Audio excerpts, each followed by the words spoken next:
د پاکستان په ملایانو باندې غږ کوم، خصوصا په هغه ملایانو چې دوی دا خبره کوله چې مونږ ناټو په افغانستان کې سلنډر کړله. زه نن همغه سلنډر ملا ته وایم چې د نر له نر سره واده، د ښځې له ښځې سره قانون پاس کېږي، ته ویده خو زما په هېواد کې د یو افغان لوبغاړي محمد ابي په نوم باندې فوکس کوي، خبرې کوي، د شریعت خلاف یې بولې.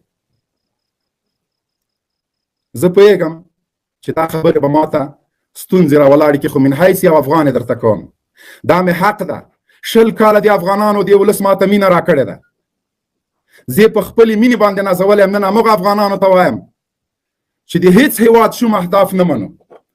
ملا ضعیف یو افغان ډیپلوماتو د پاکستان دپاره د شرم خبره ده چې هغه یې امریکانو ته حواله کړه. نن د همغه ملا ضعیف ټویټونه او د هغوی خبرداری درته وایم. مونږ د دلته مړه شو،